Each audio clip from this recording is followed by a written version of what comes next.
Hi, everybody. I'm Judy Matson, and on behalf of the Bonner Milltown History Center, I welcome you to our 40th Roundtable. It's kind of a milestone day for us, and it's wonderful to be hosted by the historic St. Anne Catholic Church, which was established in 1905.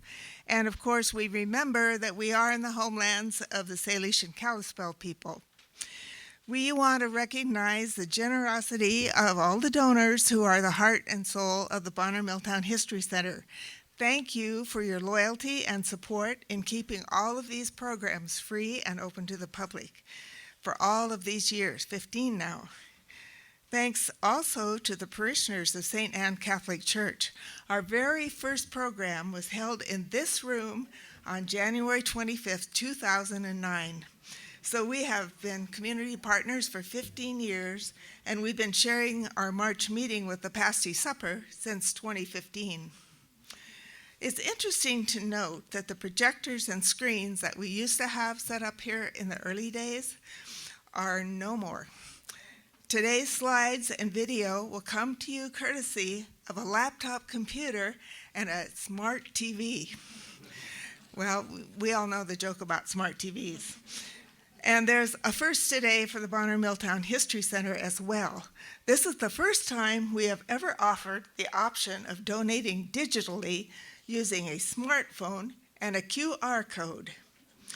Cash and checks are still welcome, of course, but now PayPal, Venmo, and credit cards have entered the mix. So thanks to an account set up with Give Butter, a free fundraising program for nonprofits. And don't worry, I'm not going to try to explain it to you. If you don't know, you don't need to know, and everybody else is fine with it. In order to keep your donations tax deductible, we are grateful to Friends of Two Rivers, a nonprofit 501c3 since 2002, for adding the Bonner Milltown History Center as a project. Of course, they are passing all donations made through the QR code straight through to the museum, so thanks to them. Some quick notes. Most important, the bathrooms are behind this partition that's behind me. As always, thanks to MCAT for providing this important gift to preserve our timber heritage history. Ron is back again with us today, thanks to a media assistance grant that is donated by MCAT. Missoula Community Access Television serves the Missoula area on cable channels 189 and 190. Today's completed program will be premiered on MCAT channel 189 and uploaded to video on demand. If you go to their website, you can find it. If you have any questions about this production grant opportunity for your group, please email mcat@mcat.org or call them at 406-542-6228, 542-6228. All the previous roundtables dating back to 2009 were recorded, edited, and produced by Missoula Community Access Television and are also available on our website, which is bonnermilltownhistory.org. Think of all the things that we are saying now that we didn't say back in 2009, like .org. Thanks also to Walter Peckham, our wonderful sound technician, and finally, thanks to Steve Nelson, Mike Boehm, and Mike Heisey for providing a home for the History Center. We are in the Bonner Post Office building and open to the public on Wednesdays, 10 to noon. On Tuesdays, 9 to noon, the coffee group meets for a lively conversation and cookies. And on Fridays, the Old Roads and Rabbit Holes group meets at 10. So please stop by and join in. As usual, today we're having a traveling mic for questions and stories. Dennis has got one on that side of the room. I'll have one on this side of the room. So please wait for us to get to you before you start telling your story so that everyone can hear and MCAT can pick up the story as well. And also remember to say your name. We'll take a brief intermission partway through the program today, and that does it for the announcement. So I'll introduce Kim Brigham, who's right behind me. He's going to be our guide this afternoon through an afternoon of delightful reminiscences of our founding mothers and fathers. Thank you, Judy.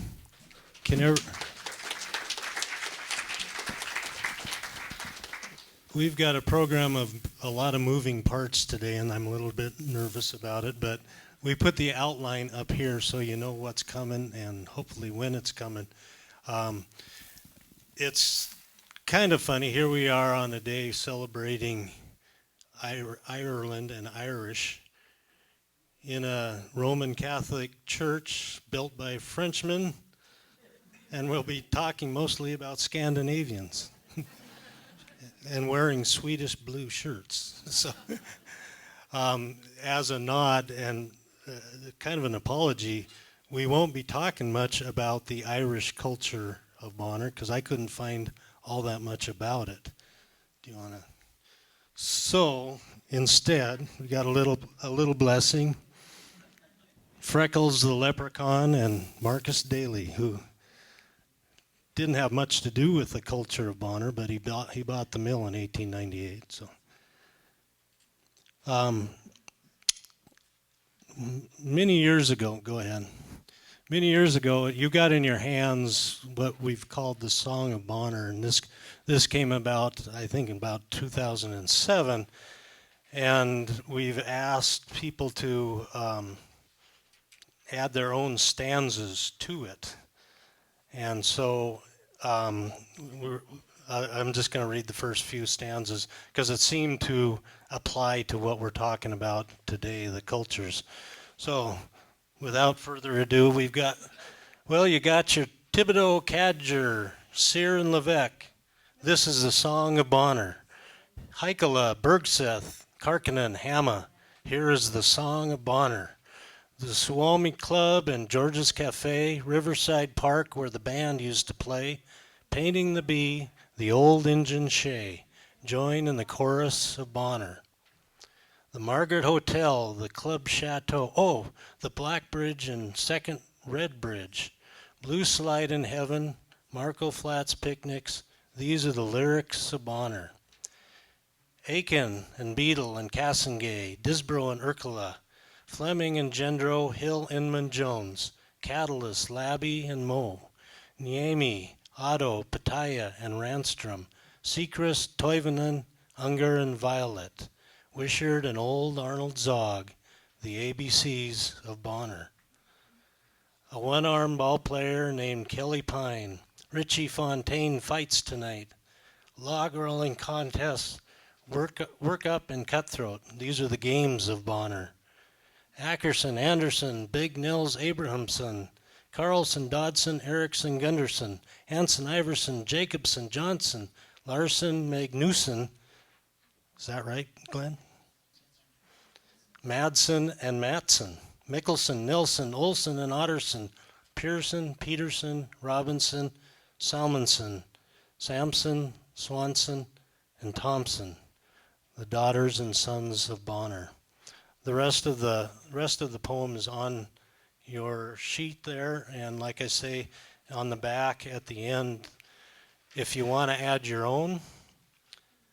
When we did this, we were paying tribute to the founding of Bonner in 1886, so we were going to try to get to 86 stanzas, and so email or mail them to me, and we'll go from there. Okay, Kelly. So it's a touchy situation in some ways to talk about ethnicities. There's a lot of different social and cultural atmosphere in 2024 than there was 100 years ago. So we've got to tiptoe around, the names that people called different ethnicities in the old days. There is one, I guess, gentle way of showing how Bonner was looked at. This is from 1896, and for one reason or another, it's an article about the sawmill had to shut down briefly, and it says, all at once there came a horrible sound, and the air was full of Norwegians, Swedes, and Finlanders hurrying from the place as if it had been struck by a cyclone. Now that's I guess how whoever wrote that at the Missoulian viewed the Bonner Mill at the time, and it's probably pretty accurate. Those are the nationalities that were doing the work in the sawmill. As it turns out, there was only a short shutdown, and I don't even know why it made the newspaper, other than it was pretty important back then, I guess. I like the last paragraph on the left there. This was Bonner Notes, so it added that most all the Bonner girls ride bikes, but as yet no bloomers have made their appearance. And this was in 1896. So, oops. So inevitably there was class stratification in Bonner. In our wonderful grassroots book, which I think many of you have a copy of, Bill Soucy mentioned that there was an off and on rivalry between the Bonner skunks and the Milltown punks. The kids of the bosses in the company housing in Bonner and the largely Scandinavian population of Milltown, and that's how they were viewed, I guess. Off and on. Bill Soucy incidentally married Jeanette LaForge. Is there anybody in here that knew Bill Soucy? He helped build this church, and he and Jeanette were the first ones to be married in the second St. Anne Church in 1940. So we start with the Finns today. We learn in this book that the first Finnish families settled actually north of town, north of Bonner, until they were flooded out by the floods of 1892. And that time they moved to what was then called, well, referred to at least as Finntown, Milltown now. And officially it was Riverside, so it got complicated early. But we now call it Milltown. But it was the original Finntown. Now, a lot of people in here that grew up referring to West Riverside as Finntown basically after Finn Hall was moved over to 4th Street in West Riverside. So there's a great history of the Finnish people that was in this book, that was written back in 1976 when this book first came out by Vic Hangus. Vic was half Finnish, and he did a heck of a lot of research to write the article in here, and it's jam-packed full of stuff. Are we stuck? So that leads us right into our first segment. Vic passed away in 2019, 5 years ago. His widow, Ilona, many of you know her. She's been living out here for ever since since she was born. I think she was 1 year old. And, She goes back to when, her dad, Rudy Ruana, moved into town here in 1938, and he started making knives on the side. And I assume a lot of you are familiar with Ruana Knife Works.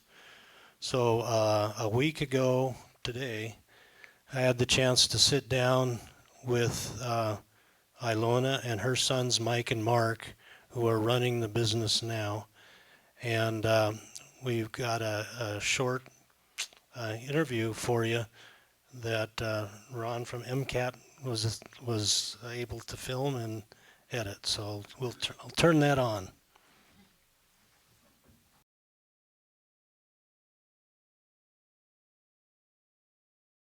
So, Ilona, if you wouldn't mind introducing yourself and a little bit about your birthright. I am Ilona Helen Ruana Hangus. I was born in New Leipzig, North Dakota, February 21st, 1937. What were your parents' names? My father's name was Rudolph Henry and Ruana, and my mother's name was Helmy Sylvia Hellman Ruana. Yeah, okay. And my mother was Finnish, and although she said her mother acted like she didn't know what she was or didn't want to be called a Finn or whatever, but her father was all Finnish, so I am basically blue blood. Did they speak Finnish? My parents? Yes. They did very well. And my mother would read Finnish language. Several of the neighbors would get letters from Finland and from their Finnish friends. My mother was the neighborhood translator. Oh. She would translate letter after letter from all of these people from Finland and Minnesota or wherever their relatives were. Okay. So How about you? How much Finnish? I know Yeah. a few words and a couple you don't want to know. You'd be surprised. You learn those. I am sorry that I didn't learn the Finnish language. I understand that there's the old Finnish and the new Finnish languages. You mentioned the neighbors that were Finnish. Uh-huh. When you were growing up in the 40s, was there an actual Finnish community? Well, there were Finnish people along almost on each street. Sure. And they'd have their Saturday night dances and gatherings at the Finn Hall. Okay. And my parents weren't socializers or socialites, I should say. They were dancers, so they didn't go. But I would lie in my bed at night with the door open because it was hot. And I could hear the accordions and the pianos, and they were singing all the good old songs. Anyway, that was what I remember about the place so much. And then it was used for large meetings they had. I remember one time it was a union meeting or something, and there was car after car after car kept driving by to go to this meeting. And they were all, I think they were union people, and there was supposed to be some big vote about the unions. And I wasn't involved in it, but that's all I remember of that. So the Finn Hall still stands on It First does, Street, right? it does. It used to be white in color. And the way I remember the inside of it, it had you had to go up a little stairs, and there was a little kitchen up there where they would prepare food when they'd have their parties and dances and stuff. They always had food. And all I remember, I can't remember, there was some kind of little cook stoves up there. It maybe was electric, I'm not sure. I didn't do any cooking myself up there. So. Were you were in Finn Hall at one point? You've been. Oh, yes, yes. And we had 4-H meetings there one time. Our 4-H club had what we called our little carnival to raise money. And we fixed up little booths all around in there, and it was just a fun activity. So it was one of those things that the Finn Hall was well used, and I understand now it's being used to store animal food, like dog food and cat food. Warehouse, whatever. Yeah. So, Do you remember any of the other Finnish families in the area? oh yes, I do. One of my best friends was Karen Kolpa, and her family lived west of the corner of West Riverside and First Street. They built this, they had a beautiful home there, and she and I, we went to school together, we walked to school together, we did everything together. And then her younger sister and my sister were the same age, and they ran around together also. And then there on our street, on First Street where I grew up, there were the Karkinens. Next door to us, John and Jenny Karkinen, and they had 2 daughters, and they had families. And across the street from them was another Karkinen. I can't remember his name. Do you remember? Anyway, it was another brother, Karkinen. Second Street, there was, I could go down each street and figure out, tell you who was there, Finnish. And there were a lot of Finnish people spread around the area. How did he then get into the Ruana knife business? Well, when I started dating him, he always wanted to do something with his hands, he said. He loved working with his hands, very artistic. And he did a good job with them. And we were living in, was it Billings, I believe? And he said, I wonder if your dad would let me learn how to make the knives. Because Rudy was... My dad, yeah, Rudy, yeah. Dad was working for the phone company. Yes, yes. Vic he had a very good job with the phone company.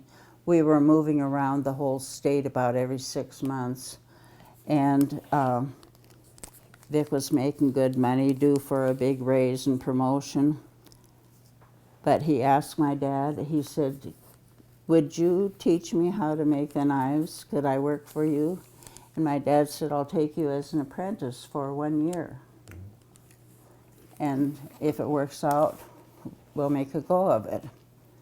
And of course, Vic just loved it. He loved working with his hands. And then, of course, I remember when Mark was 8 years old, he said, I know what I want to be. His friends were wanting to be a pilot, and they wanted to do this and that. Mark says, I want to make knives just like Daddy and Grandpa. And he does to this day. And he does a very beautiful job. And so does Michael. And Michael has the brains for the numbers that have to be kept. So that's always nice to have that in addition to. So that's how that has worked out for them.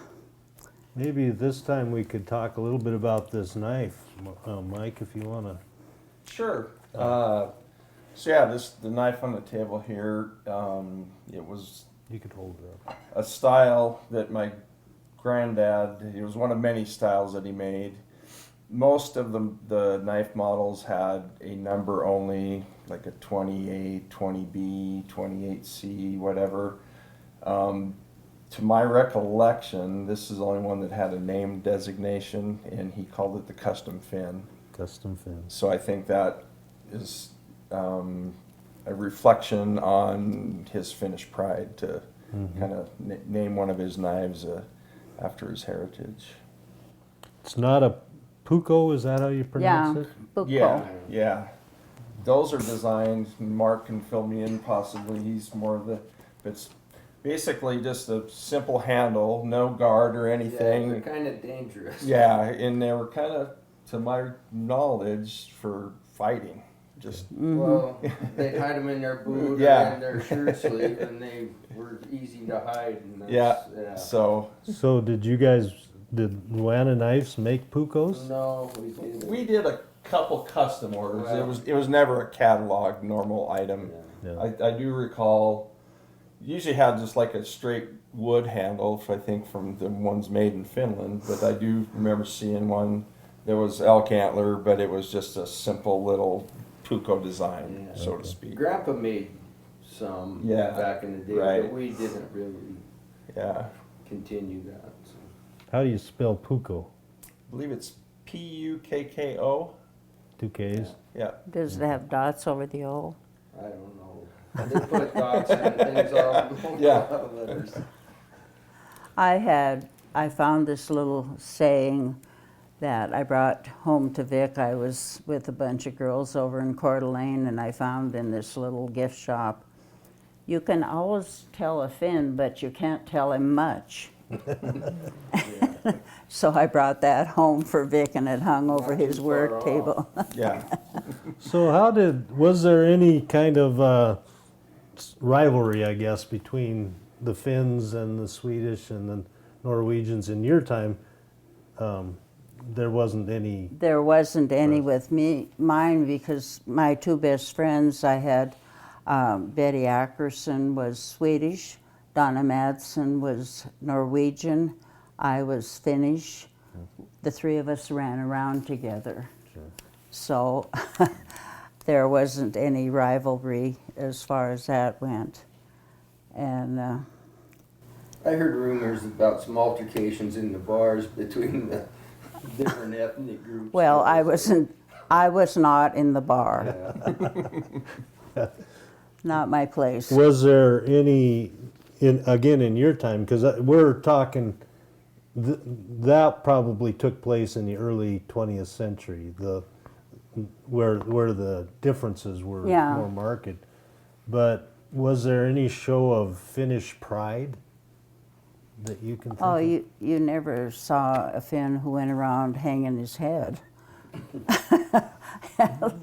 At least I was always very proud of being a Finn. And I just, I don't know what it was. I guess I inherited that bit from my parents. Mhm. I did well with whatever I did, and tried to do the best at anything. So I was always competing with myself, if nobody else. Back to it's a Finnish word. It made me think of it. Is sisu? Or I'm not Oh, sure yeah. if I'm pronouncing it Sisu, yeah. correctly, but Yeah. it means I had to look it up again. It's guts, determination, based kind of, I think, a little bit of stubbornness. Or that's a Finnish pride that That's kind of what I passed on to both of you. I think the Finns take pride in being stubborn a little bit. So, Maybe stupid, but stubborn. and there's, in fact, we just sold a knife to a guy. He wanted that engraved on the knife. He's a Finn also. Pentala, his name. He doesn't live in this area, but he's a Finn. So that's the one Finnish word I remember. Maybe talk a little bit about another Finn from Milltown, Walter Hook. Oh, Vic just adored him. He was such a wonderful artist. And he lived in the little house. When you go across the old Black Bridge, he lived in the second house over on the left-hand side. And inside the woodshed, he had been out there, did drawings and paintings and stuff within the whole woodshed. And I guess they were going to tear that woodshed down, and I don't know, somebody gave him a clue that keep those boards. They are very valuable with all that artwork on them. And I don't know who did, if they kept them for the university to, I don't have any idea where they are, but somebody kept a good treasure. Saved him. Yeah. Was there? Yeah. Yeah, I do remember the big mural in the lunchroom. at the Yeah. school he did. Well, In that's fact, luncheon. that above that door there was one of Walter Hook's. That's a copy, yeah. Yeah, Right. it's a little print of it. Yeah, maybe we can. But Vic had him as a teacher, right? Right. He taught a couple of years at Sentinel, At or Walter. not Sentinel, it was Missoula County Free High School, which is where Hellgate High School is. He taught a couple of years of high school art then. And Vic was fortunate enough to have him as an instructor. So, Do you think the Finnish connection between the two had anything Oh. to do with the? Walter Hook knew Vic's grandparents, and he said that he used to go up to Hamilton and Sleeping Child, and I imagine they even had saunas together, who knows? But anyway, he said he knew Vic's grandparents very well. Okay. Yeah. And I know Vic, in my time, Vic always spoke so highly of Walter Hook. Yeah, And he was a great instructor, fantastic man. did your mom try to teach you some Finnish words? I asked her to teach me some Finnish words. She said she wasn't going to force anybody to learn Finnish because she had to speak Finnish. And I knew I would come home from work at night and I'd say, okay, Mom, let's sit down and say in Finnish, let's drink coffee. And so she'd tell me that in Finnish how to say it. And I learned very little, a lot of which I've forgotten, needless to say. How old were you probably at that time? I was working and Oh, yeah, I was probably 50, 55, 60. oh, okay. We had to cut that way short, and the full interview we're going to provide, Ron and MCAT are going to provide for the family. Any thoughts or any questions about the Finnish and the Ruanas? And I know we got relatives of the Ruanas here. Do we have any Patayas in the audience? Chuck.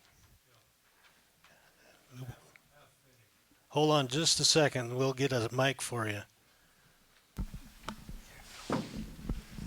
This is I'm- Chuck Tig. Yeah.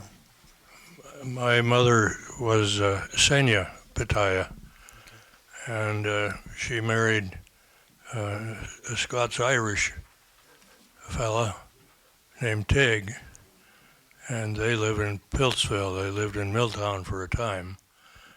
And my mother, Senya, her mother, Hannah, came from Finland on a freighter with two of her three children. The first one died.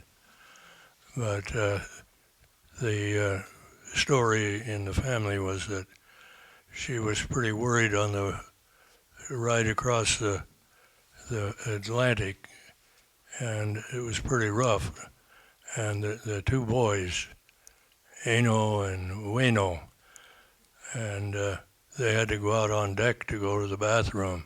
And she was always afraid that they'd get washed overboard. But her mother had 10 children altogether. And I see 7 of them here. And there was Wayne and Toivo, who was Bill, and Walt, Emil, George. Maybe I've forgotten somebody. There was Simi, and her sister, the only sister. Her first child died in Finland, so altogether she had three girls and 7 boys. My father was a son of Paul Teague, who was the first custodian, caretaker, maintenance man in the first Bonner school.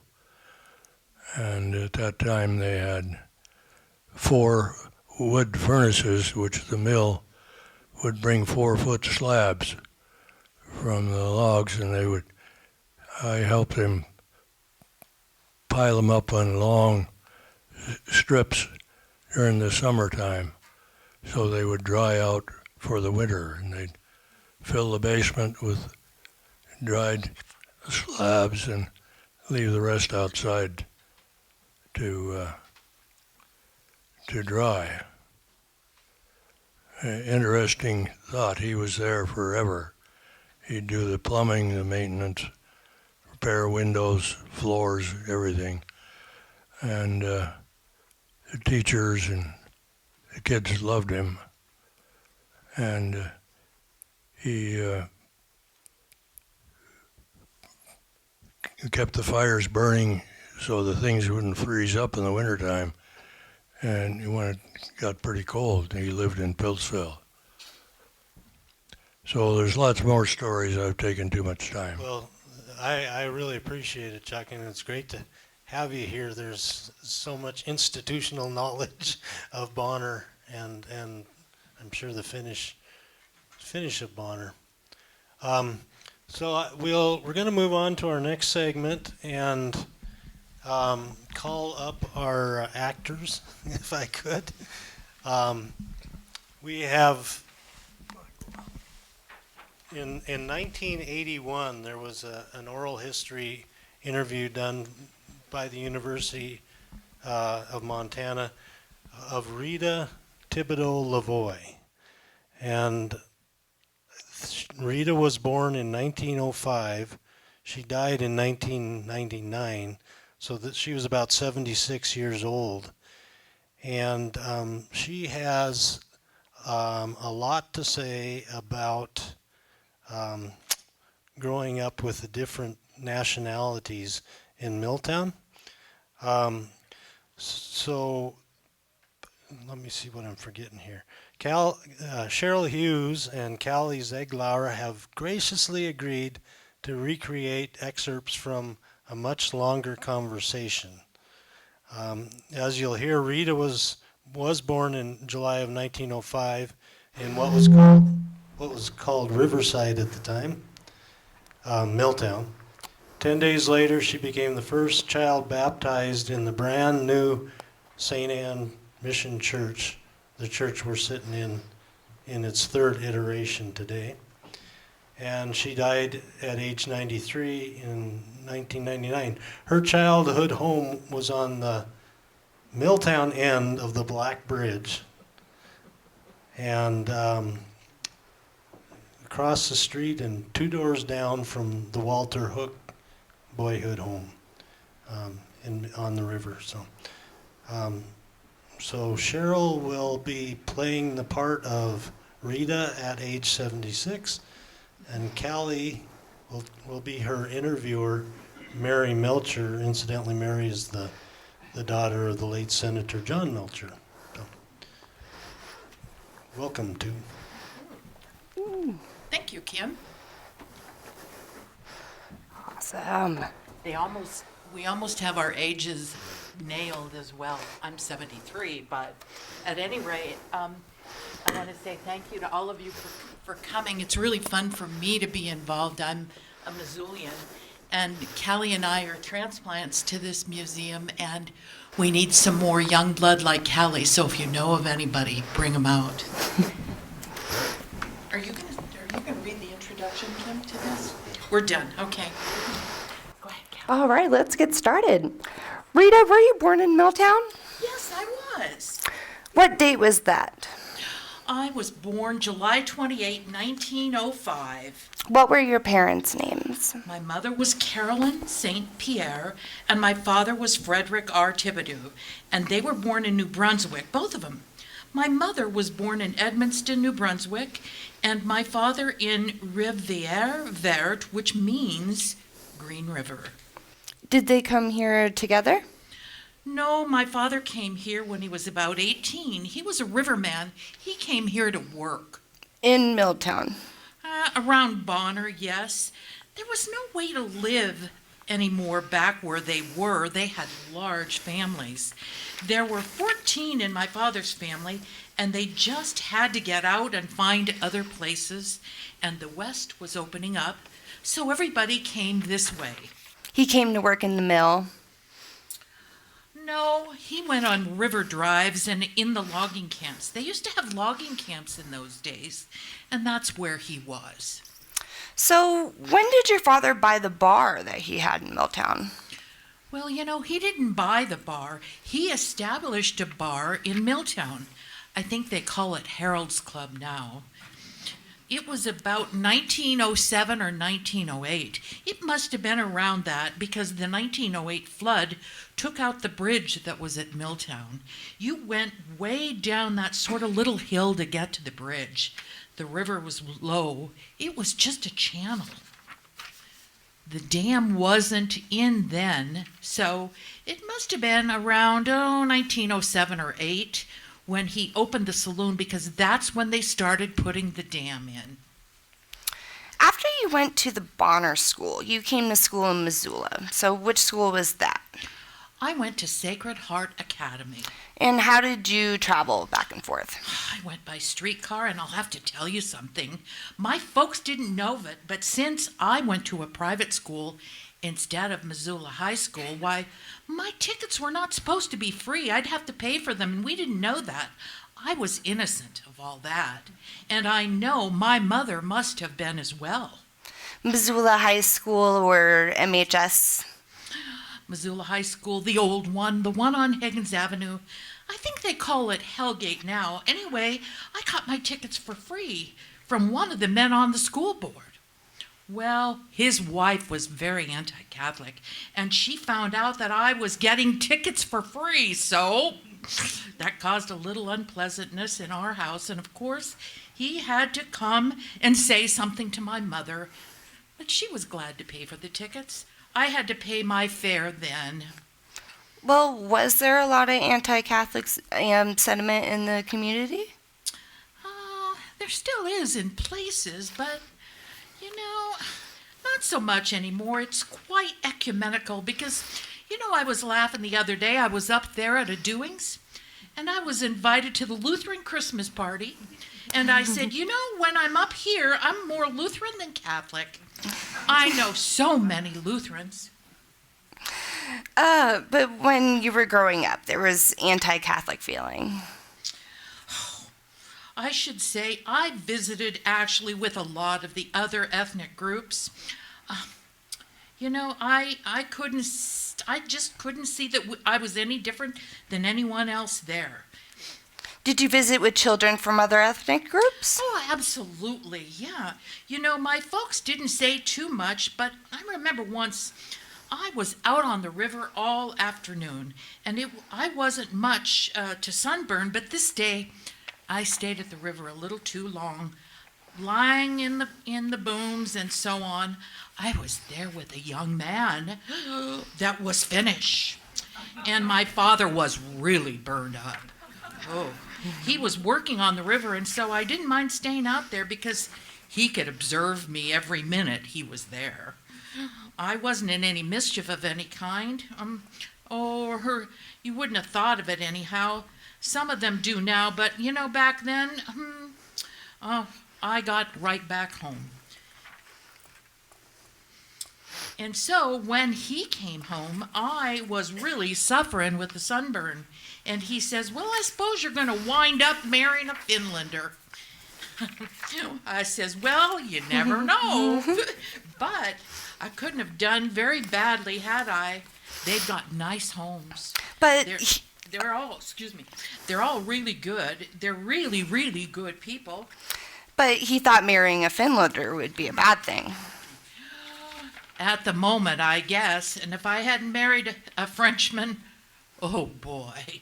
But I couldn't see that. And the Frenchmen, they weren't all that special, but it was different than the Finnish boys and girls. And I couldn't see that I was any different than the Swedish boys and girls at all. So did your mother, did she have an idea about being separate from other ethnic groups? Well, she doesn't say much, except once there were some folks that had gone to school. I'd gone to school with them, and they were living around here, some of them. They were Syrian. And she absolutely forbade me to ever go over there. It hadn't entered my head to go to their home because they lived so far away.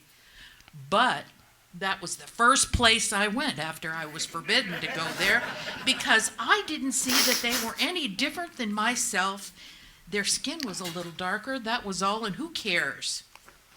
Did she ever find out that you went there? Oh, no. I didn't say anything. I could travel those days. I was just like a deer. I'd gone way up to Tura. They lived in Tura, and I visited with them. The mother was so nice, and she was expecting her 15th child. And she says to me, "Don't ever have a family like this." And I remember her telling me that, and of course, it went right over my head, you know. I didn't understand what she said.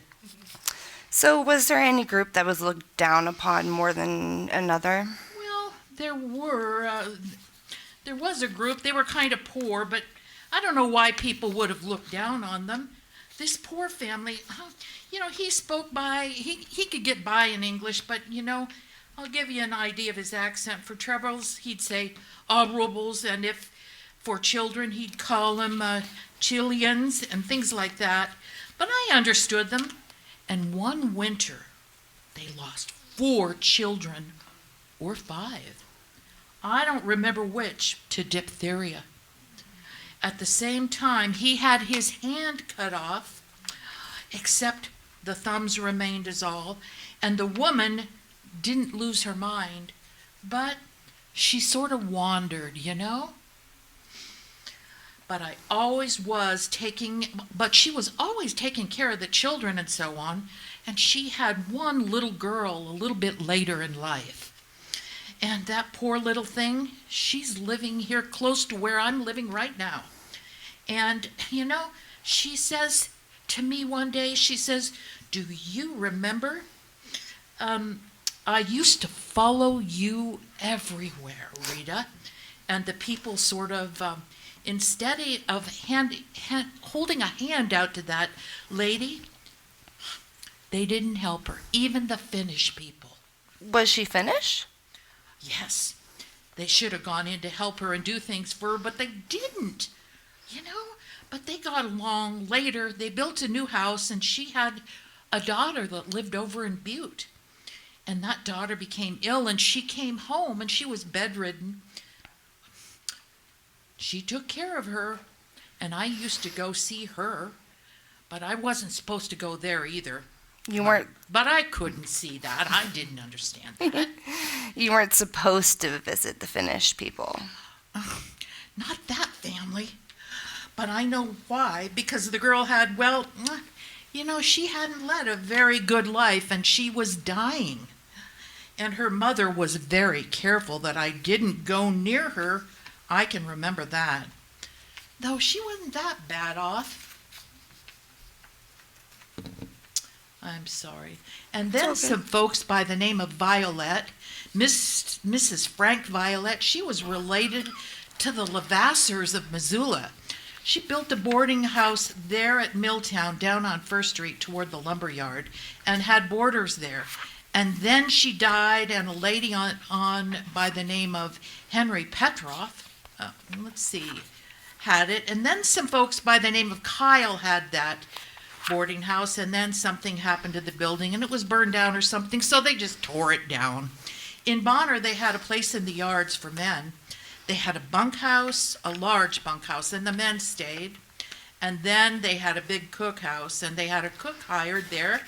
And they also had laundry, where the men had their laundry house. And then the men at Milltown, I don't know how they got along with their laundry. The Finnish women did a beautiful work. And they came, they were so strong. Oh, my goodness. And they washed on the board. And I washed on the board. But they came from Finland, all of them, and they thought they were in heaven when they got washing boards. I don't know if we ever had a fire at Milltown. The Finnish women manned the wells. They pumped the water. We'd stand there and marvel at their strength. The strength of those women. They pumped water because they were stronger, of course. One hand, believe me, and the well was really putting out water, you bet. So did you have any fires? No, but on occasion we did have fires.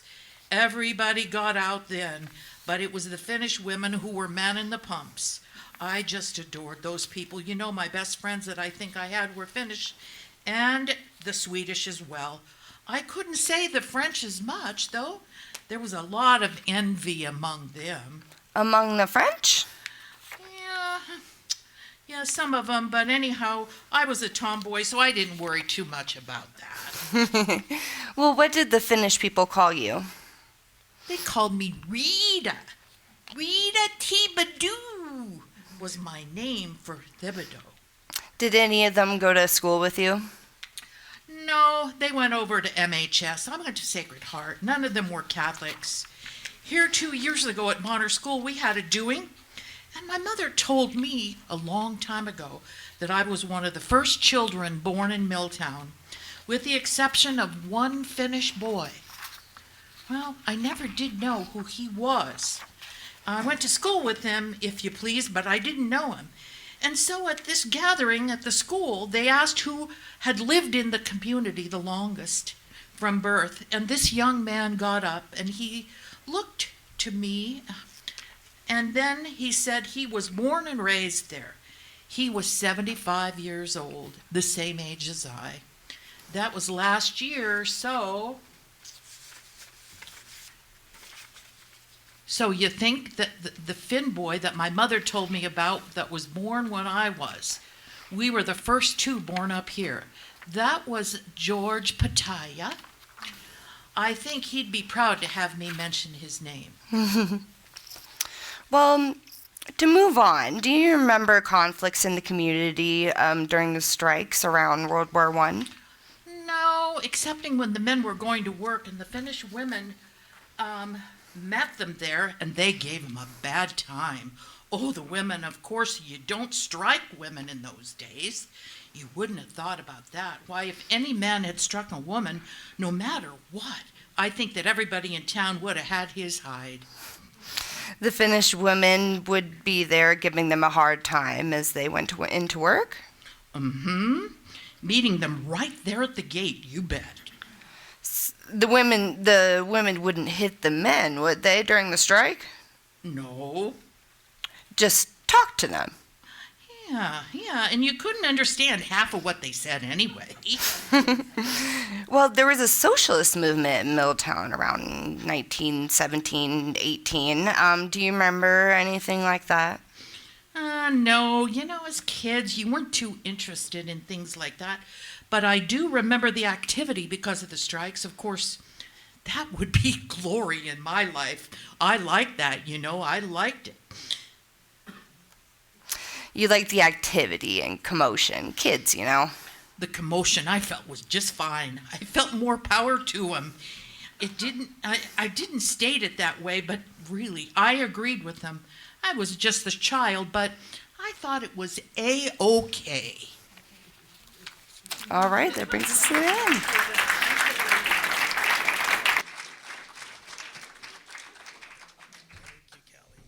Of course, anytime. Thanks,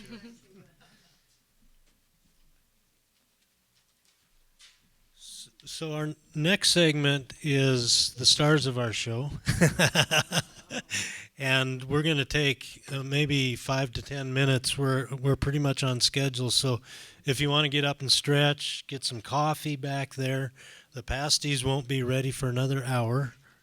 But this is a good time to take a break, and we'll get set up for the Swansons.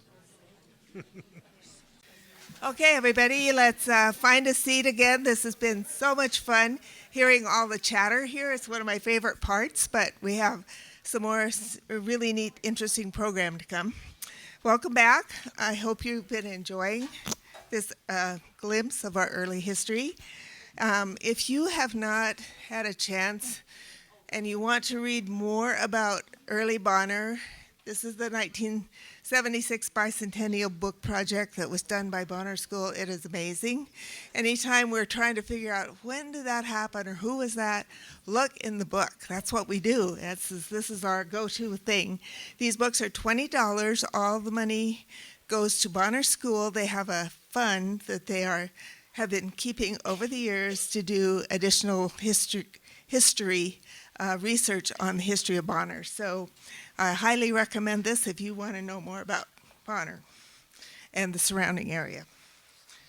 Okay, and then last time, this is the Missoula Mercantile, the store that ran an empire, when we talked about it last 2 2 times ago, and we ran out of books that we didn't bring enough, and so Miney Smith has resupplied us.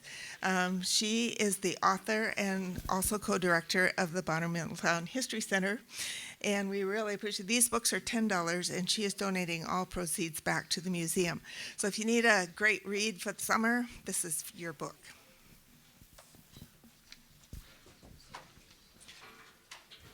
Thank you, Judy. I might add, the Bonner Milltown History Center has, in the fall months, started some regular hikes, history hikes, or story strolls, depending on what you want to call them. And we're going to have our next one on Tuesday. We're going to hike up Cowboy Trail across the river, following the road to the Buffalo.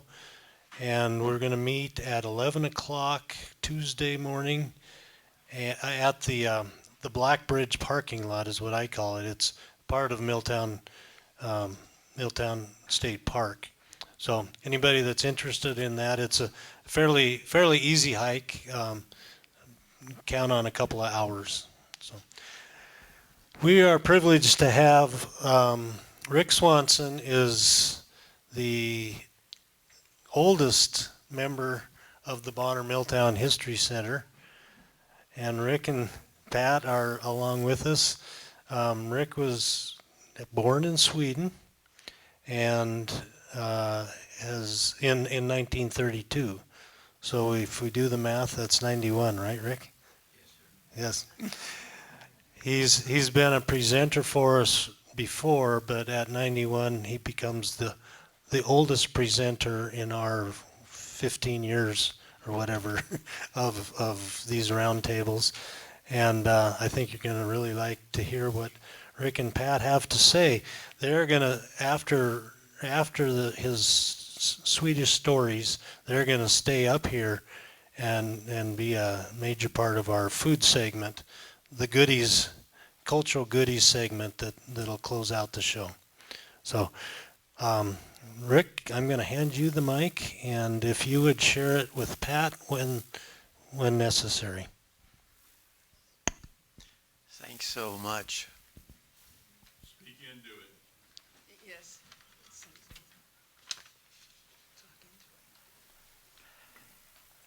Good dog, good dog. Who more do we dog?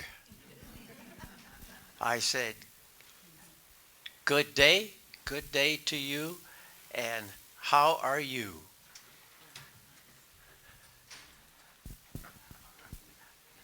You know, I was listening to the gals over here talking about the Finnish, and you know, I had a Finnish aunt. Her name was Martha Hamma, and she would always come around at Christmas time.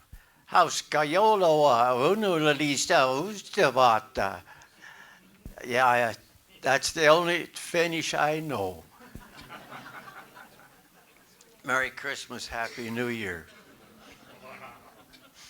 So, my dad came to this country in 1930, and he came from Lissvik, Sweden. And he was working in the Bonner Mill for a while, and at that time, and I don't know why, but he wanted to go back and visit.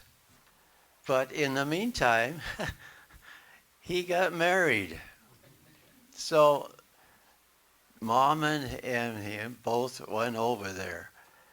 And they went back to Sweden.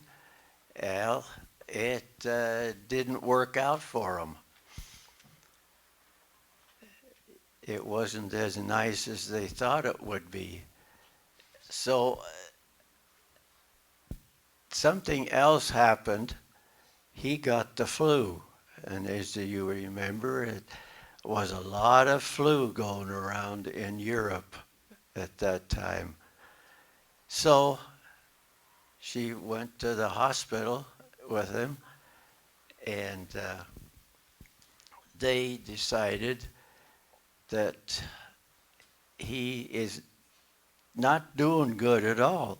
So the doctor told her to go back to America.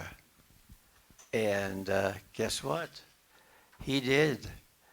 And Mom was so scared that he was going to make it across the ocean because of the weather, and also his health was not good. But they made it, came back, got busy, and found a house to live in. And he kept on working. And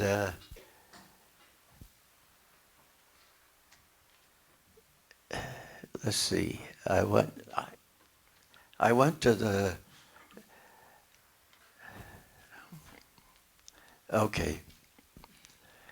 He decided to keep on working, and he worked at the Bonner Mill for many years as at the edger, as an edgerman, you know. And later, when he retired, he worked as a night watchman in the mill and in the planer. We belonged to a Swedish lodge for many years where we had many dinners, or smorgasbords as they called them. And the ladies made all kinds of cookies, breads, and several got together and made potato sausage. That was something that was real good. And they also joined into the University of Montana International Food Fair. We went there for many years, and I was surprised when they opened the doors. They had a long line out almost to the door for the meatballs, because they really enjoyed them. And they only lasted, I can't remember how many years it was, but they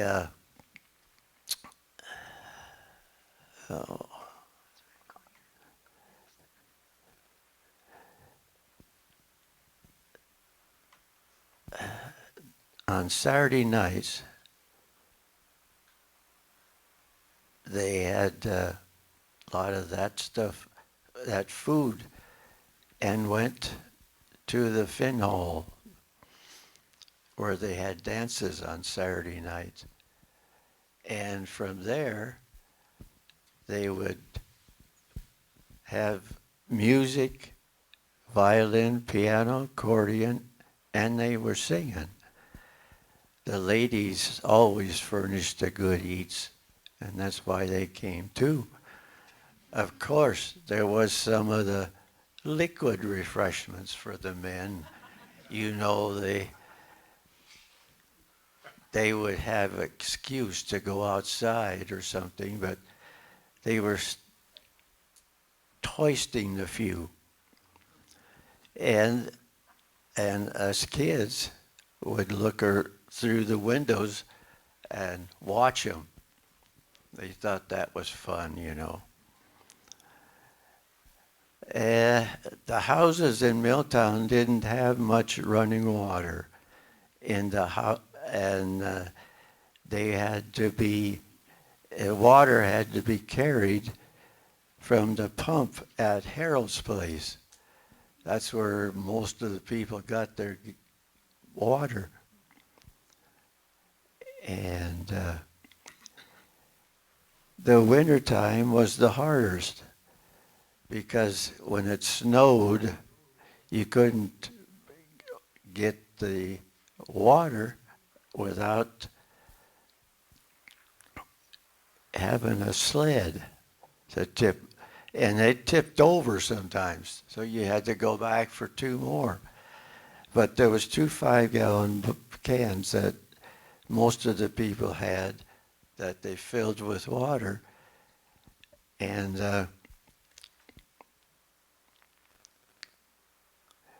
the kids that were doing that, they were out on the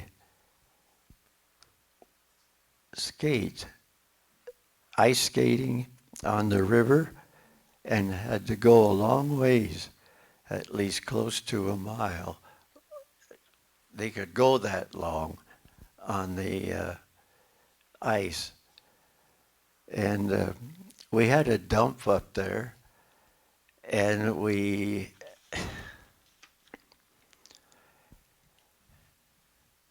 would run up and get some tires, because there was always tires at the dump. And they would take and hoist 2 or 3 of those and put them in a pile and have a nice warm heat from the tires. Of course, it smoked, but we didn't care about that. Nobody really complained either. But to do that now would probably put us in jail.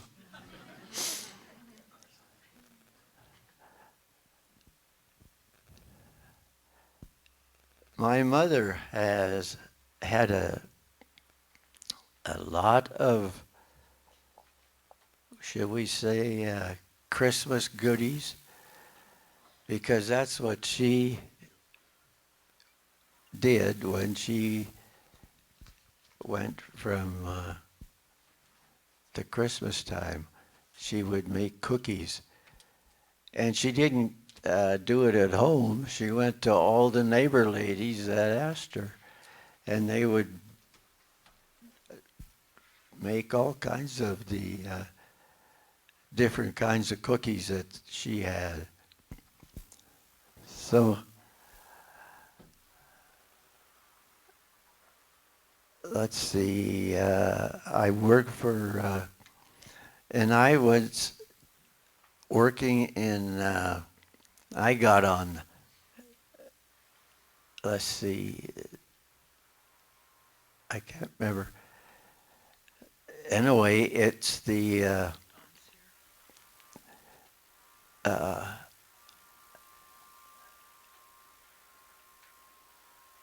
I can't think of what that was.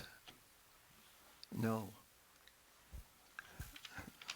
Oh, It's all right. After working at work for dogs. I started in the sawmill first. And of course, like everybody else that's starting, you get on the green chain. Yeah, they all know what that is.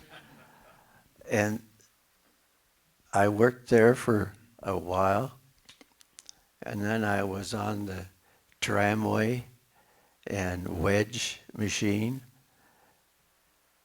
Put many hours in there. And I got to work with Lefty Pleasant out in the yard, driving lift trucks and pulling on the other chain, dry chain. That chain was easier because it wasn't quite as heavy as the others, because they'd come out of the dryers. And I drove also lift trucks down in the small log mill, and I loaded cars, flat cars, maybe 4 to 6 in a day because it was busy for the and went to the mines in Butte. All the lumber that was cut for them. So they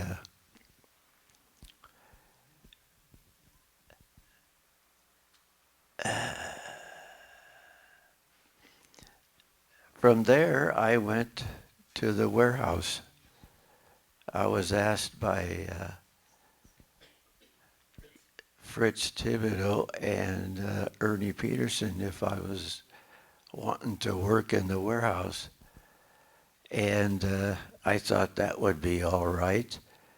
So I got to work with them, and I had at that time, the company was making houses, and each place had something to do, so I got to, after I got the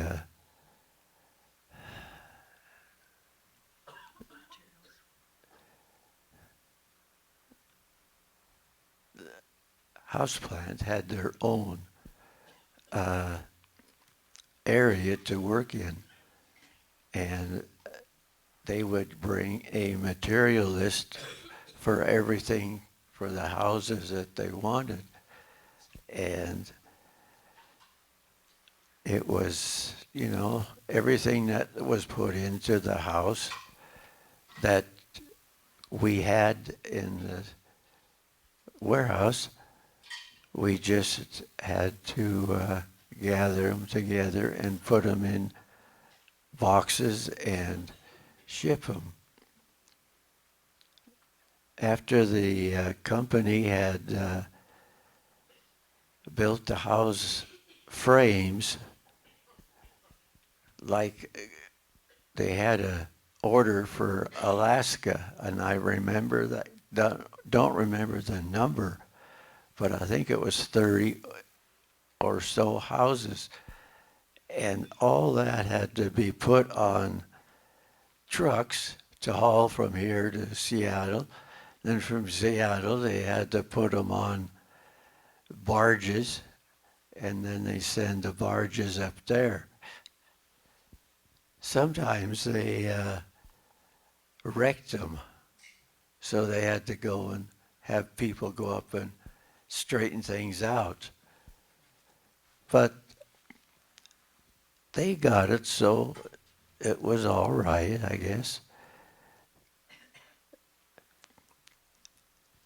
And in the warehouse, I worked and received everything that came in.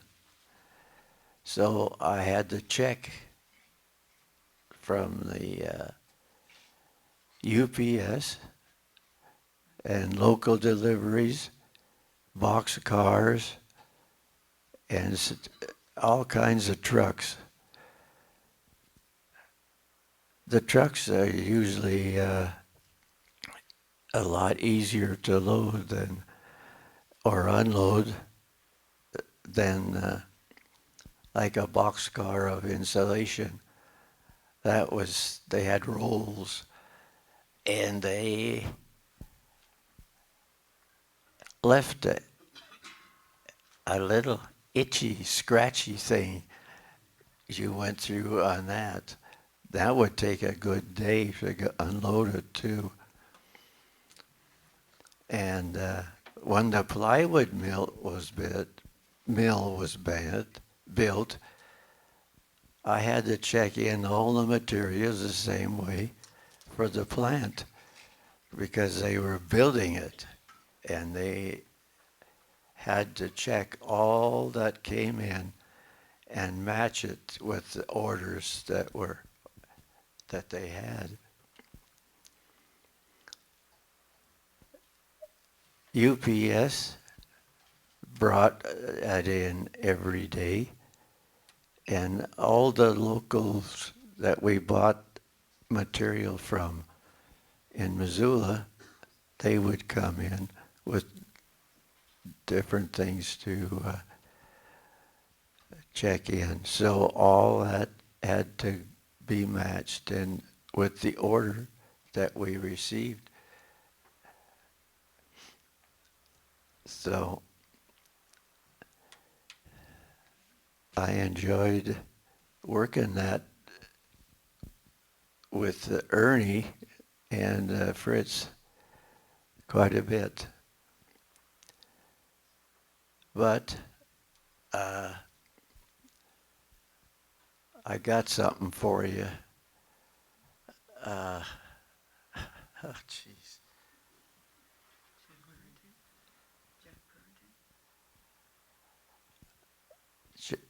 Jack Purrington and I were the last ones. We shut the doors, and that was it in the warehouse when we left. Oh, She's stuck with this whole champagne. For real though, can I talk to Pat a little bit and just visit a little? You know, Rick and Pat were so wonderful to welcome us into their home, him and I, a couple of weeks ago. It was an amazing afternoon. No. Yeah, of course I need the mic. At any rate, Rick and Pat invited us over for coffee and cookies about 2 weeks ago on a beautiful afternoon. And you can see that, like so many of the families here in Bonner and, you know, Missoula too, and all around Montana, families were everything, and our cultures are so important. And I think it was such a special time for me to be welcomed into their home. I was a total stranger, and they went to such effort to not only introduce me to a lot of the cultural foods that they prepare in their kitchen, but they made me feel like I was part of their lives. And I think Rick's wanting to remember those words for that special song are emblematic of that. But if you look at the tables that are up here, of course, Pat and Rick gave us all kinds of things to show you that commemorate their traditions. And I think they're up here. Are we ready to sing the song, do we think? Are you ready to sing, honey, or do you want to wait a few minutes? Yeah, I got it. You got it? Okay, go for it. Trigari kaningen vara, den skuslilla borneskora, Shrenen ei på himlafestet, Djogulhei I kändenestet I. Oh my. It's all right. You're doing fine, honey. I sing it at home all the time. Oh my.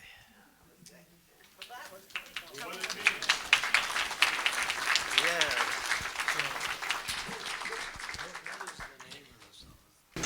Children of a Heavenly Father in Swedish. Yeah, tell us what it means. I'm not going to say. What it means? Yeah, tell us what's in English, what would we, a little bit, I don't have it just with me. not just in your heart, what the song means. Well, I'll tell you, Rick has sang this many times for funerals. And families have liked that because it brings them close together. And we do this also at church when we have it. It's generally one for families. Very special. And it's all right, honey. It's okay. I can't.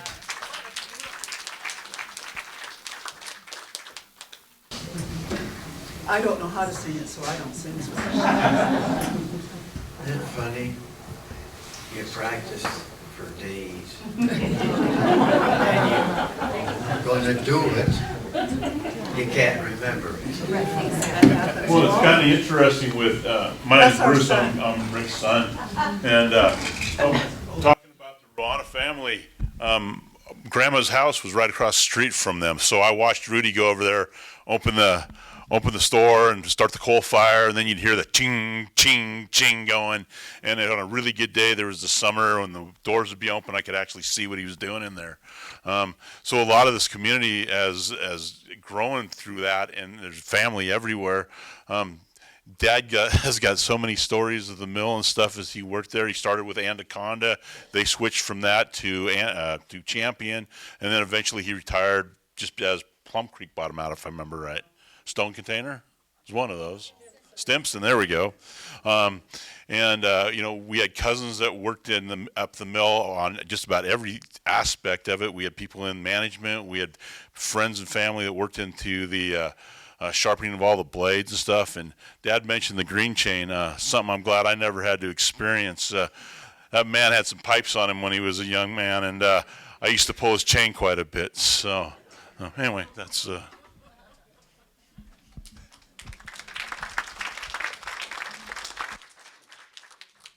Thank you, Bruce. I mentioned to you that Kim and I were invited over to. I don't want to be tied to this microphone. Can you guys hear me? I'm pretty loud. I think they can hear me. Can you hear me? Oh, good. Okay. I mentioned that Pat and Rick invited us over to their home, and of course, we arrived, and the coffee was hot. And there were warm cookies. And those cookies were called pepper cocker cookies. I had never heard of them. And Pat so patiently trained me that day on how to make these cookies. And not only did she train me, but she sent me home with all kinds of little accompaniments to make sure that they turned out correctly. And when you get a chance, if you will take a look at this table here, there are lots of memorabilia from Rick and Pat's kitchen. And it's not just from their kitchen, it's from their life. Because so much of who they are is, of course, circling that beautiful country of Switzerland. And so if you look at Sweden, sorry, my mistake. If you look at the tablecloth, that's Pat's. There's a beautiful tile that commemorates the baking of pepper cocker cookies that's laying there. You'll even see Rick's mother's cookie cutter and the sleeve for her rolling pin. How about that, guys? It's here, and Pat also gave us some flags to place on the table. Of course, Swedish people are really, really proud of their country. And if you notice, there's a big vat that's still covered with pudding, rice pudding that she made for us to get a little bit of a taste today. I made a double batch of pepper cocker, and I'll tell you what, that was a full afternoon doing that. Yeah. At any rate, now I have something new in my recipe box because I'm not Swedish, but I wish I were. In addition, we've got a few other things up here from some of the other folks in our community.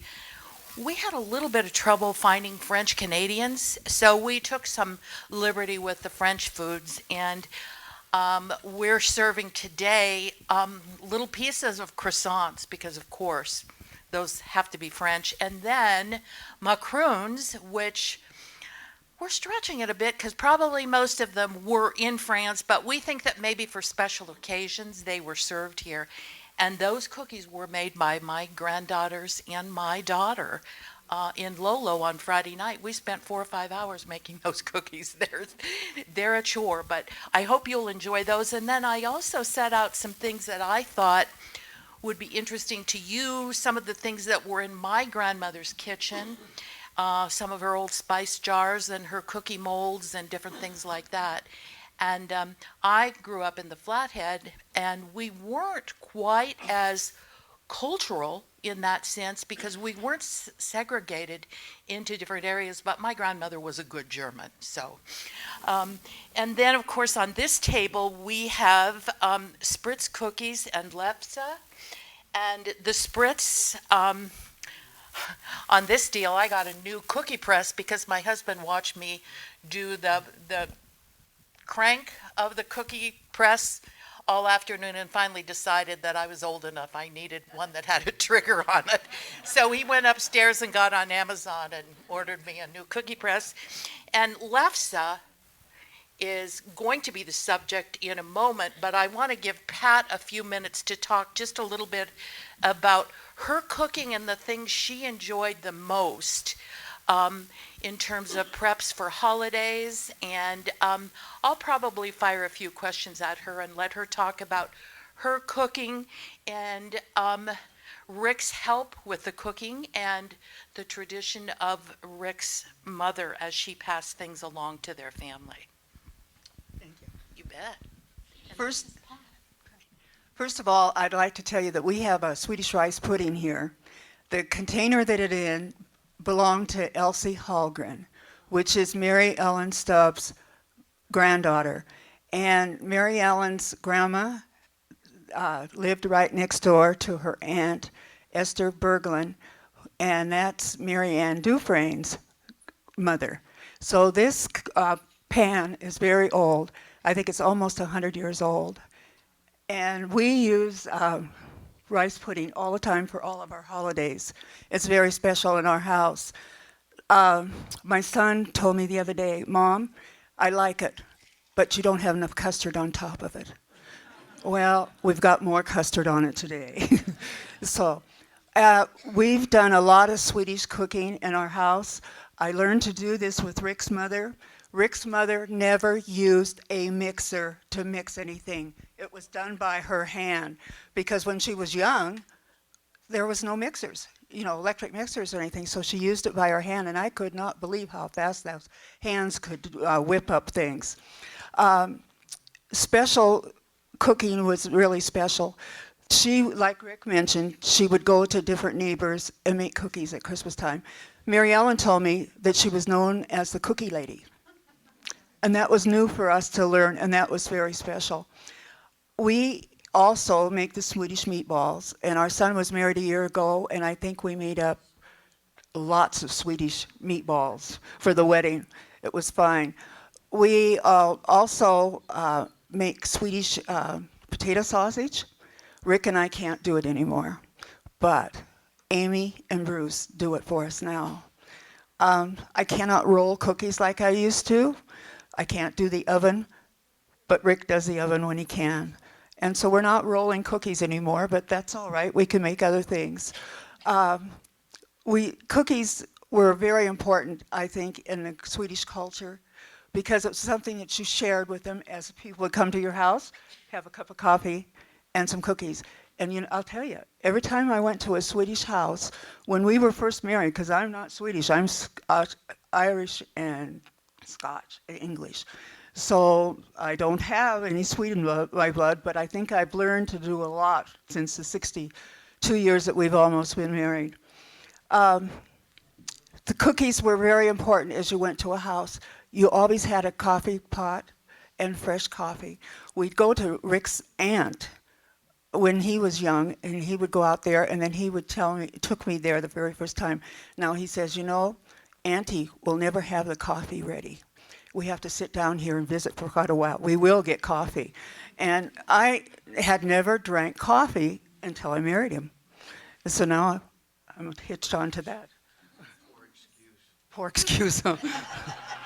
Well, that's probably true. But I think basically I've learned a lot through the culture because she came and taught me when we were first married how to do some of these things, and I was amazed. So you learn a lot with your country, and we were in Sweden. We saw them the way they cook things over there. It was fun, enjoyable. Rick was born in Sweden. I don't think he said that. Did you? I don't know if you did, but he was born in Sweden. In fact, when they went back to Sweden, that's when his mother was pregnant in 1932. So I think that's enough on my part. Plenty. Thank you so much, Pat.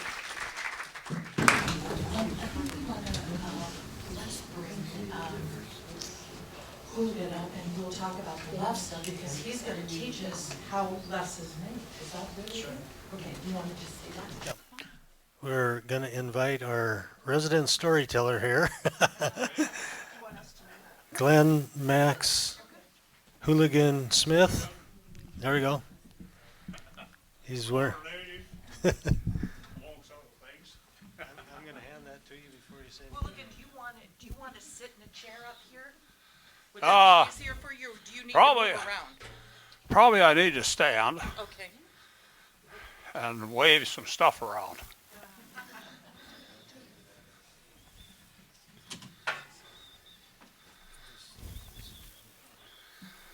Okay, as you've heard, my name is the Hooligan.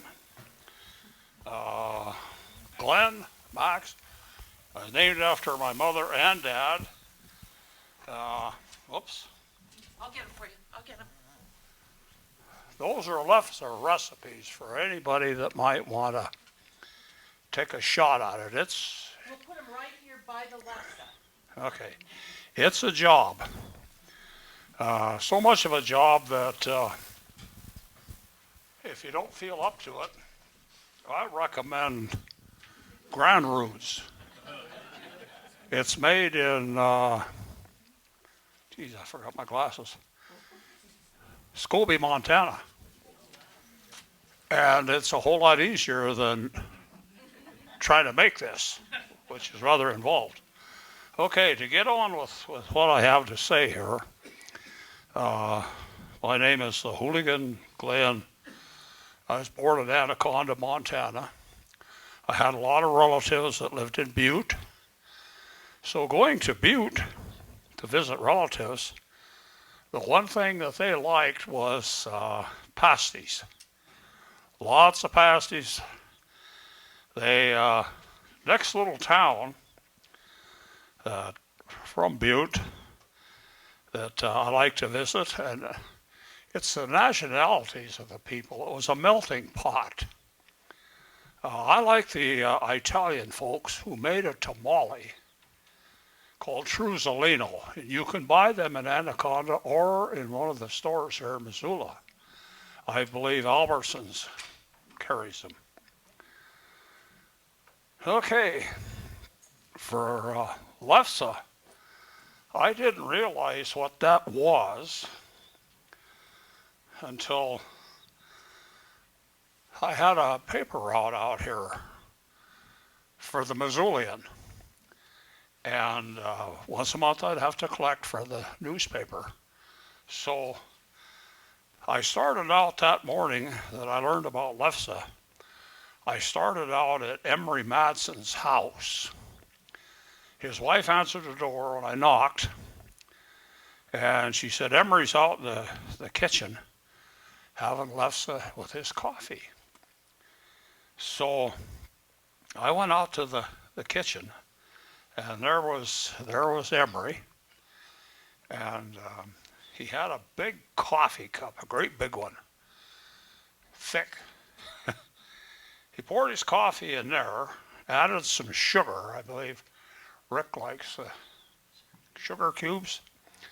Okay, put that in there, stirred it all up, and then, to my amazement, he poured it in a saucer, then drank it. I tried that.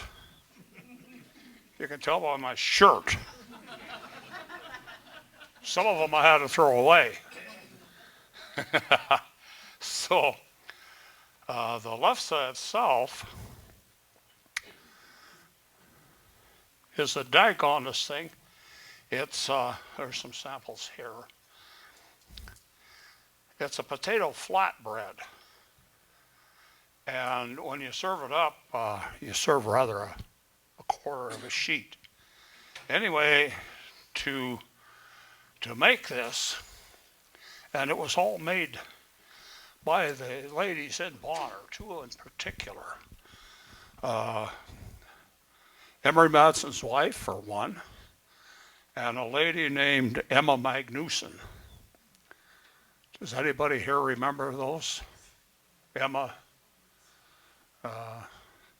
Okay, what it takes is 2 5-ounce cans of condensed milk, a teaspoon of sugar, a half a teaspoon of salt, 3 cups of flour, quarter cup of Crisco, and 3/4 cup of butter, and if you can believe it, 10 pounds of riced potatoes.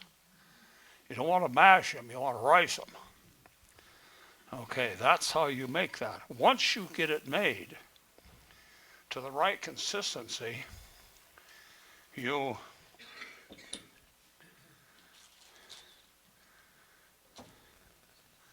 move some of my stuff here. You roll that out into a little ball about the size of a golf ball, a little bit bigger. Then you flour down a cloth like this. I made this for my wife. And by the way, she's a little Norwegian gal. I married her 63 years ago. And she's put up with me. I often say she should have a congressional medal for putting up with me. But anyway, you take that lefse after you've got that ingredients all mixed together, make it into a little ball, then you put it on a cloth similar to this, and you sprinkle flour on it, put the little ball there. Then you use a special rolling pin.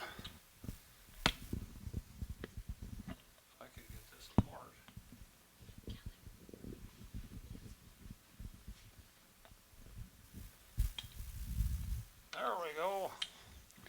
We got it. This rolling pin has grooves in it to make it thin. Now, the reason for... Why don't you hold the board for him? There we go. Okay. That's fine. You can just lay that down. The reason for the grooves is to make it thin. Now, the reason it has to be thin, in my book, was after I had collected for the Missoulian newspaper from Emory Madsen and his wife, I went over to John and Emma Magnuson's house. And she asked me what I was up to and all that. And I told her, I says, I had the damnedest experience. I had some lefse, and it was really good. Now, Emma was she was competitive. You know, if lefse is supposed to be thin, she makes what she calls the thinnest lefse in Bonner. And she bragged about that. And she says, if you want to see how it's done, come on over to my house. So I did. And I watched her take her grooved rolling pin, put that little ball of prepared potatoes and flour, and then roll that out until she got the right consistency and thickness. Then it hasn't been baked yet, so you got to pick it up. And you just don't grab it and flop it over because it'll tear. Once it's cooked, it won't tear, but when my wife and I was first married, I asked her if she could make lefse. And she says yes, but I would need the utensils to make it. So I rounded up the rolling pin, but I had to make the turner. And what you do is you lay that piece of lefse on this, roll it out, and then you take this, slip it under the edge of that lefse, and pick it up. And then you take it over to the stove, and it was wood stoves back in those days. Okay, a good example of a wood stove that they used in Bonner is over here at the River City Grill. There's a row of lids for cooking with frying pans and whatnot. And then there's also some flat surfaces. And Emma used the flat surface. She would pick the lefse up with a turner like this, take it over to the stove, and then lay it on the stove until it was flat on the surface of the stove. Then she would take, as it cooked, she would sprinkle some water over it, which give it that brown little bumps that's on it. And when she got what she thought was enough brown bumps, and you'll see them there, she slipped this turner underneath that lefse, lift it, turn it, and spread it back out. And then repeat that process until 10 pounds of potatoes was gone. Now I tried that. I figured I'm just a man that can handle that. Believe me, those ladies worked. And I was the official roller and placing on the stove. I was glad when that was over. Okay. The way that they like to eat that lefse is there's a million ways to eat it. My favorite way was with any kind of processed meat platter with cheese and stuff. You fold a piece of that up and it's great. The Norwegians like to take a piece of that lefse, spread a little butter on it, sprinkle some sugar on it, and then have that with their coffee. And I got the eating part down really good. But the drinking coffee part was a challenge. Took a lot of shirts and a lot of patience. Yeah, well, that's the Norwegian way. Put the sugar on, then roll it up, I believe. I'm not a good Norwegian, but that's the way I understood it. I did bring, one time, I brought some to our coffee meeting that we have down here. And I brought with it some smoked salmon and a little bit of processed meats and cheeses. Sat that tray on the table, and it didn't last very damn long. I didn't realize there were so many Scandinavian folks in the surrounding areas, but they got into that now. An interesting thing on the smoked fish was I learned it from Bob Barda and the whitefish. And I built an elaborate little smoker of my own. My grandson come along, took a look at that, never said anything, but he worked up his own recipe for the brine and the smoking time. And I tell you, it is fantastic.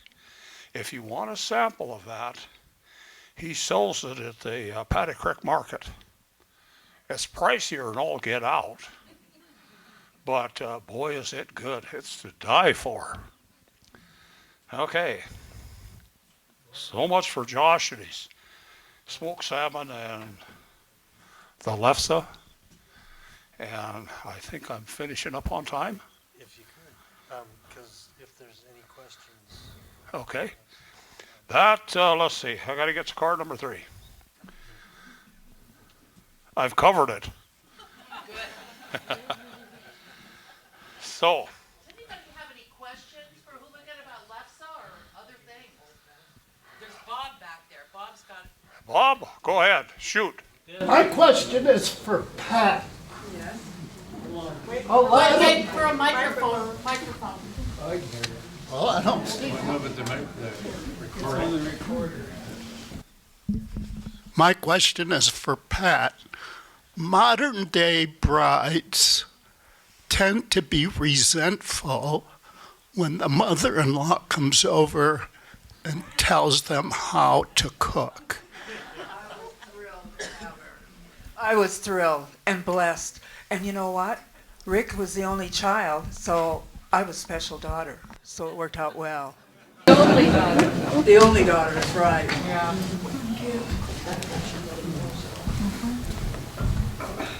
I'm just disappointed you don't have any Finnish cardamom bread. That's my grandma made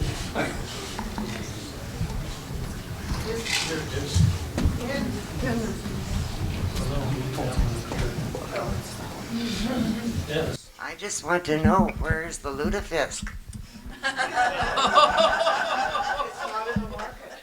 I have to cook that every Christmas Eve. Okay. I'll answer that. Okay. We discussed lutefisk and immediately dismissed it.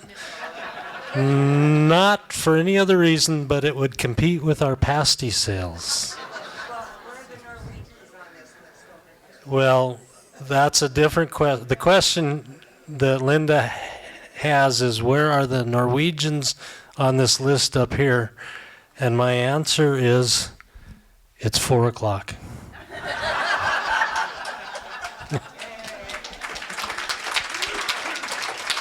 So, thank you all for coming, and thank our variety of presenters on TV and everything.